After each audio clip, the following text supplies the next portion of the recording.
જયરાજ આહીને પોતાના મા બાપે આપ્યા આશીર્વાદ નવનીત બાલદિયા સામે ઉભા રહેશે ચૂંટણીમાં, કેમ કે અત્યારે ચૂંટણીનો માહોલ ગરમ થઈ રહ્યો છે। આ ચૂંટણીમાં સામે ઉભા રહેશે નવનીત બાલદિયા અને જયરાજ આહિર, એમના માટે આપ્યા આશીર્વાદ।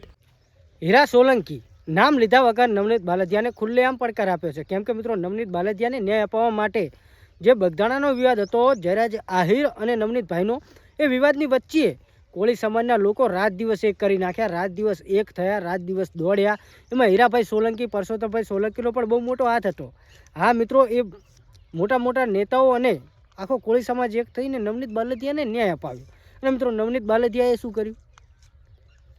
રાજકારણ સામે, એટલે કે રાજકારણની અંદર આવતા જ હીરાભાઈ સોલંકી કે પરસોત્તમભાઈ સોલંકીનું નામ લઈ લીધું હતું, પણ મિત્રો મીડિયાવાળા સામે, અને નામ લીધા બાદ તેઓએ માફી પણ માંગી લીધી હતી, કેમ કે મિત્રો જે પણ માફી માંગે ને એ બહુ મોટો માણસ કહેવાય, કેમ કે ભૂલ સ્વીકારવીને એ જ મોટું પુણ્ય છે કે મોટું કામ છે। તો મિત્રો આ વિશે અત્યારે હીરાભાઈ સોલંકીએ શું કહ્યું છે, પરસોત્તમભાઈ સોલંકી શું કહી રહ્યા છે, કેમ કે મિત્રો જે બોલવું હતું, જે બોલાઈ ગયું, પછી માફી માંગી લીધી, એ વાત તો આપણે સમજી ગયા, પણ બગદાણા વિવાદની અંદર જે રાત દિવસ એક કર્યો, રાત દિવસ એક કર્યા બાદ ન્યાય અપાવ્યો, અને ન્યાય અપાવ્યા બાદ સમાજનો સાથ મળ્યો, સમાજનો સપોર્ટ મળ્યો, અને પછી સમાજને રાજકારણમાં જોડી જોવાનું। મિત્રો આ બધું શું રાજકારણ માટે થયું હતું? અત્યારે જે નવનીત બાલદિયાનું જે અત્યારે રાજકારણમાં જોડાયા છે કોંગ્રેસની અંદર, ત્યારબાદ તેમને ઘણા બધા વિડીયો વાયરલ થઈ રહ્યા હતા, અને ત્યારબાદ તેઓએ માફી માંગી લીધી। ઘણા બધા લોકો ઘણું બધું બોલી રહ્યા છે। પિન્ટુભાઈ જે તેમને સપોર્ટ કર્યો હતો એ પણ કહી રહ્યા છે કે જે ગયા છે તે ફક્ત ને ફક્ત આગેવાન તરીકે ગયા છે અને સમાજનું સારું કામ કરે એ માટે ગયા છે। તો મિત્રો અત્યારે તો જયરાજભાઈ આહિરનો જે વિવાદ ચાલતો હતો ત્યારે તેમને ન્યાય આપવા માટે આખો સમાજ આવ્યો, તો સમાજના આગેવાન તરીકે તેઓ સમાજનું સારું પણ ઈચ્છતા હોય છે અને સમાજનું સારું કરવા માટે પણ આગળ આવતા હોય।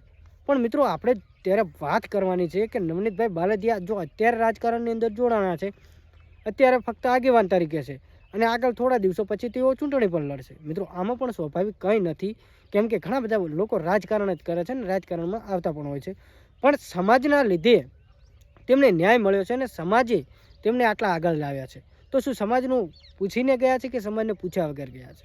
એ પણ હવે નવનીત બાલદિયા ખુલાસો કરી શકે છે। પણ અત્યારે તેમને જે હીરાભાઈ સોલંકી વિશે જે બોલ્યા હતા અને માફી માંગી હતી, ત્યારબાદ હીરાભાઈ સોલંકીએ એમના વિશે શું કહ્યું છે એ વિડીયો હું તમને બતાવવા માગું છું। તો વિડીયો છેલ્લે સુધી જોતા રહેજો, અને ચેનલ પર પહેલી વાર આવ્યા હોય તો આપણી ચેનલને સબસ્ક્રાઈબ કરજો। બાકી અત્યારે જે વિડીયો વાયરલ થઈ રહ્યો છે તે વિડીયો જુઓ, અને મિત્રો આપણે હીરાભાઈ સોલંકી કે નવનીતભાઈ બાલદિયા કોઈનો પણ કાંઈ વિરોધ નથી। અત્યારે જે વિડીયો વાયરલ થઈ રહ્યો તે વિડીયો જુઓ, અને આ વિડીયો જોયા બાદ શું કહેવા માગો છો કમેન્ટ કરજો। બાકી અત્યારે જે વિડીયો વાયરલ થઈ રહ્યો તે વિડીયો જુઓ। સમાજનું હારું ન કરે ને તો એને જન્મ લેવાનો અધિકાર નથી, અને હું એમ કહું કે હું કોળી સમાજમાં જન્મ્યો છું, અને હું તો ઠાકર ભગવાન પાસે પ્રાર્થના કરું કે મને આ ભાવ તો કોળીમાં આપ્યો ને, પણ આવતો ભાવ મને કોળીમાં આપજે, કે અધૂરા કામો કઈક બાકી રહી જાય પૂરી કરી આપે।